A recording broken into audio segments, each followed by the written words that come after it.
Assalamualaikum warahmatullahi wabarakatuh. Perkenalkan, nama saya Liana Zulfiatu Zuhria dengan NIM 21102111129 dari kelompok Lab Activity B1. Di sini saya akan menjelaskan mengenai asistensi Lab Activity Blok DMS Fakultas Kedokteran UPN Veteran Jakarta. Untuk yang pertama yaitu ada skenario kasusnya, di mana untuk skenario kasusnya ini yaitu seorang laki-laki berusia 47 tahun bekerja sebagai petani, mengeluh di wajahnya tampak lesi berbentuk seperti kembang kol dengan tepi meninggi, di mana batasnya itu irregular dan pada permukaannya itu terdapat ulkus serta keratotik. Dan untuk hasil gambaran mikroskopiknya itu menunjukkan derajat diferensiasi yang baik. Lalu dari skenario tersebut dilakukan anamnesa bahwa pasien tadi itu seorang laki-laki berusia 47 tahun yang mana datang dengan keluhan utamanya itu tampak lesi berbentuk seperti kembang kol pada wajah. Lalu pada pasien juga terdapat riwayat penyakit sekarang, di mana riwayat penyakit sekarangnya yaitu lesi dengan tepi meninggi dan batas yang irregular. Kemudian pada permukaan lesi terdapat ulkus serta keratorik keratotik. Kemudian untuk gambaran mikroskopiknya sendiri itu menunjukkan derajat diferensiasi yang baik. Lalu pada pasien itu juga terdapat riwayat sosial, di mana riwayat sosial pada pasien itu pasien bekerja sebagai petani. Nah, untuk untuk pekerjaan pasien ini itu memungkinkan bahwa pasien selalu terkena sinar matahari atau pajanan sinar UV, sehingga ini ada kaitannya dengan keluhan yang dirasakan oleh pasien. Nah, dari anamnesa yang telah dilakukan, maka saya mendiagnosis bahwa penyakit yang dialami dari keluhan pasien yaitu karsinoma sel squamosa cornificans. Nah, kenapa saya menyebutkan karsinoma sel squamosa cornificans? Yang pertama, saya menyebutkan karsinoma sel squamosa dikarenakan tadi pada pasien itu untuk keluhannya itu tampak lesi berbentuk seperti kembang kol. Nah, karena untuk ciri-ciri dari karsinoma sel squamosa sendiri itu berbentuk seperti kembang kol. Kemudian kenapa saya mengambil karsinoma sel squamosa yang cornificans? Karena pada pasien di sini juga tertulis tadi bahwa hasil mikroskopiknya itu berdiferensiasi dengan baik, di mana jika karsinoma sel squamosa cornificans itu memiliki mutiara tanduk, yang mana jika memiliki mutiara tanduk itu berdiferensiasinya itu lebih baik. Kemudian untuk diagnosisnya sendiri itu ditegakkan berdasarkan hasil anamnesis, pemeriksaan fisik, pemeriksaan penunjang, yang mana pemeriksaan penunjang ini yaitu biopsi kulit. Nah, untuk anamnesis dan pemeriksaan fisiknya sendiri ini dilakukan pada pemeriksaan lengkap pada kulit dan kelenjar getah bening regional. Kemudian untuk biopsinya sendiri ini dilakukan bila lesinya itu dalam, termasuk retikular dermis, sedangkan imaging perluasan penyakit itu dilakukan sesuai indikasi.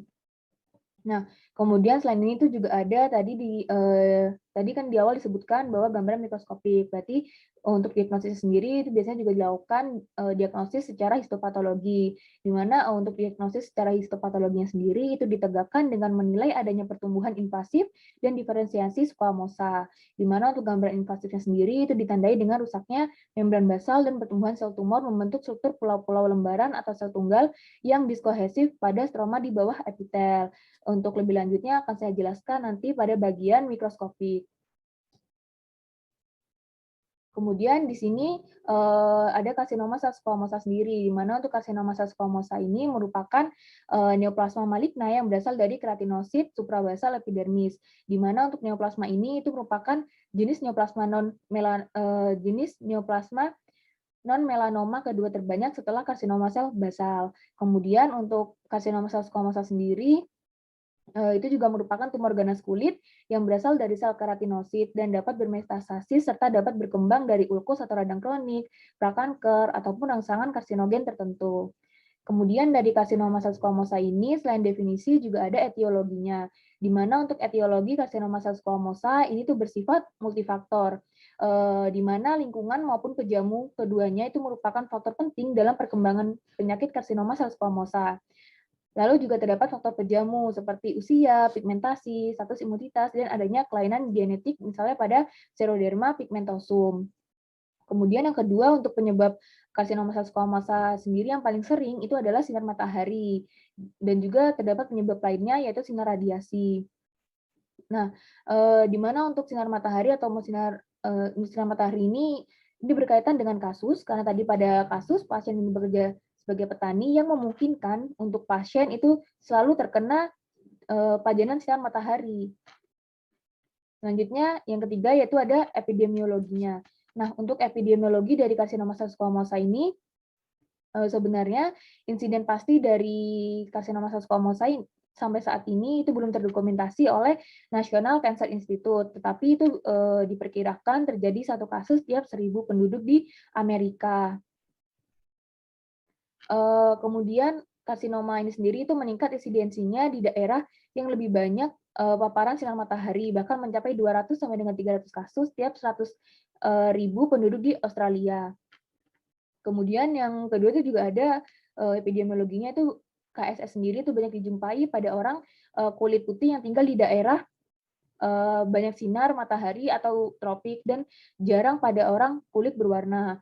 Lalu untuk laki-laki ini juga lebih banyak dibandingkan perempuan dan usia penderita itu umumnya 40 tahun atau lebih.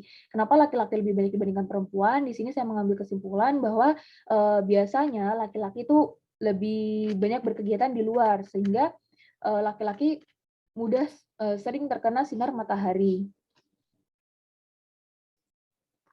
Kemudian juga terdapat gejala klinis, di mana untuk gejala klinisnya sendiri yang pertama, sekitar 80 sampai dengan 90% kasus karsinoma sel squamosa ini tuh ditemukan pada daerah kepala dan leher, dengan lokasi terbanyaknya itu pada daerah scalp dan telinga. Lalu untuk karsinoma sel squamosa di kaki itu juga lebih sering terjadi pada wanita.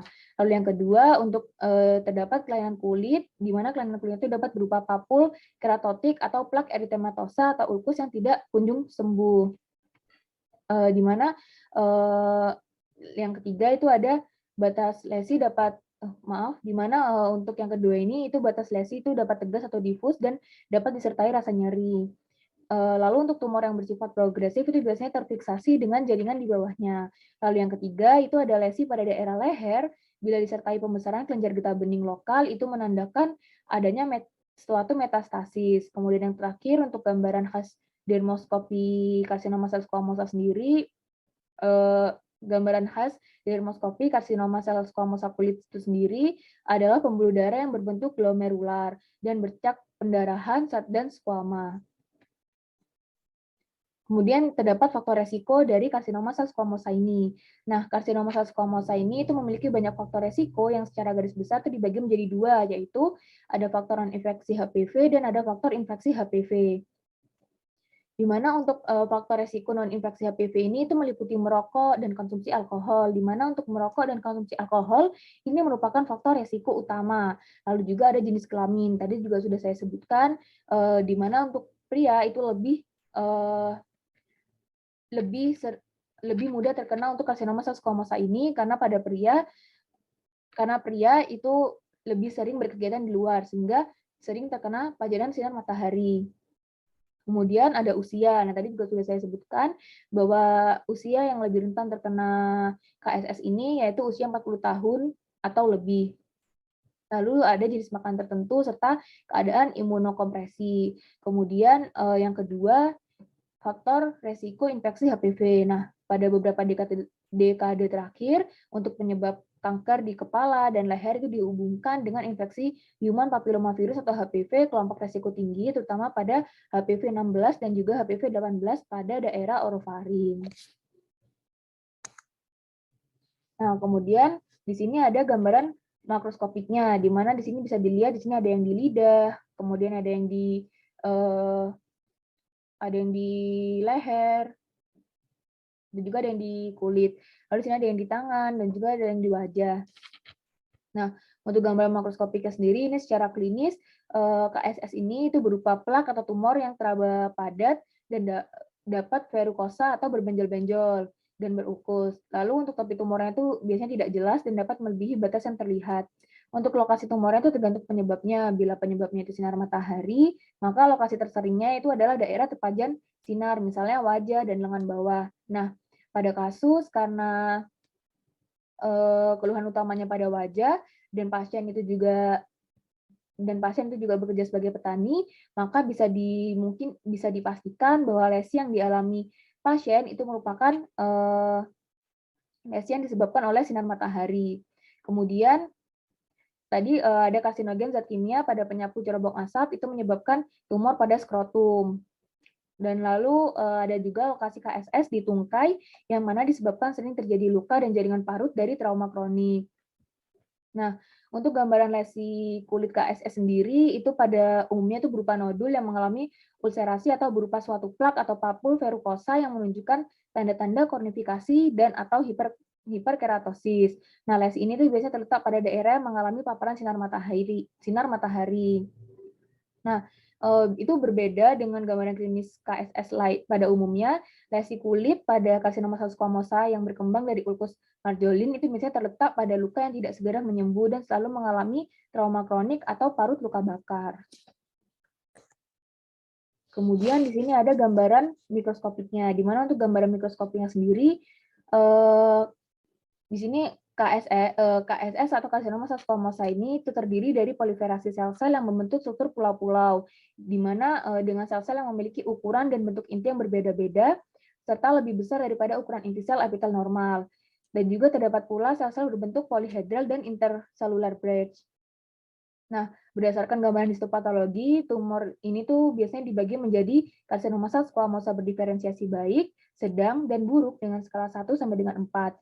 Di mana untuk pembagian ini itu disebut Bladder staging system yang dapat dipakai untuk menentukan prognosis penyakit. Nah, di sini ada gambarannya. Untuk gambaran yang pertama yaitu sebelah kiri paling atas. Ini merupakan karsinoma squamosa yang berdiferensiasi baik karena sel-sel neoplastiknya itu masih memiliki banyak ciri-ciri sel squamosa basal. Kemudian untuk epitel squamosa normal itu di sebelah kiri itu menyatu menjadi karsinoma sel squamosa di sebelah kanan yang menginfiltrasi ke bawah. Kemudian untuk sel squamosa neoplastiknya ini masih mirip dengan sel squamosa normal tetapi kurang teratur. Kemudian untuk yang kedua ini merupakan karsinoma sel squamosa yang berdiferensiasi sedang dan ini berdiferensiasi sedang, lalu juga terdapat sel neoplastik dalam sarang itu berwarna merah muda. Dan juga terdapat kreatin sitoplasma, di mana untuk kreatin sitoplasma sendiri ini secara umum neoplasma dengan diferensiasi kurang lebih agresif. Lalu tumbuhnya ini lebih cepat dan menyerang atau bermetastasis. Kemudian di sini ada juga gambaran mikroskopik dari sel squamosa non-kornifikan dan juga sel squamosa kornifikan. Nah, tadi kan dari awal saya sudah menyebutkan bahwa pada kasus itu termasuk ke dalam karsinoma sel squamosa yang kornifikan. Kenapa? Karena tadi saya menyebutkan bahwa pada kasus itu disebutkan untuk gambaran mikroskopiknya itu berdiferensi baik. Jadi pada karsinoma sel squamosa non-kornifikan dan karsinoma sel squamosa kornifikan itu terdapat perbedaan, di mana untuk perbedaannya itu pada non-kornifikan itu tidak adanya mutiara tanduk atau keratinisasi, sedangkan pada yang kornifikan itu terdapat mutiara tanduk atau keratinisasi, di mana jika karsinoma sel squamosa ini memiliki mutiara tanduk atau keratinisasi, maka untuk diferensiasinya itu lebih baik. Seperti itu. Kemudian yang terakhir itu ada tata laksana. Nah, untuk tata laksananya sendiri itu ada non-medikamentosa, kemudian ada juga medikamentosa. Di mana untuk tata laksana non-medikamentosa ini bisa dilakukan, ini merupakan tata laksana yang tanpa dilakukan penanganan medis. Contohnya itu ada menghindari sinar matahari dan juga menghindari karsinogen penyebab KSS. Tadi saya juga sempat menyebutkan yang disebabkan oleh karsinogen itu biasanya karsinoma sel squamosa pada daerah skrotum. Kemudian untuk yang medikamentosanya sendiri ini ini merupakan tata laksana atau penanganan medik. Yang pertama itu ada bedah skalpel dengan irisan 5 sampai dengan 10 mm di luar batas tumor. Ini merupakan lebih ke operasi. Kemudian yang kedua ada bedah listrik dan bedah beku pada tumor yang berukuran kecil dan berbatas tegas. Lalu yang ketiga bedah MOS untuk pengangkatan secukupnya tapi lengkap atau tapi bebas tumor. Lalu yang keempat ada radioterapi atau kemoterapi untuk KSS yang tidak dapat dioperasi atau sudah metastasis. Dan yang terakhir ini ada sitostasik atau fluorouracil intralensi, di mana ini digunakan untuk pasien yang menolak untuk operasi. Jadi tadi mohon maaf, maksud saya tata laksana medikamentosa ini dilakukan dengan penanganan operasi. Nah, baik, mungkin segitu saja presentasi dari saya. Ini referensi yang saya ambil, yaitu saya mengambil dari buku Ilmu Penyakit Kulit dan Kelamin, Fakultas Kedokteran UI, edisi ke-7, dan juga saya mengambil dari bahan ajar Patologi Anatomi, Blok DMS, Fakultas Kedokteran UPN Veteran Jakarta, dan juga beberapa jurnal. Mungkin sekian presentasi dari saya, kurang lebihnya mohon maaf apabila ada perkataan yang kurang dipahami, dan juga tidak pantas untuk diucapkan, saya mohon maaf. Terima kasih. Wassalamualaikum warahmatullahi wabarakatuh.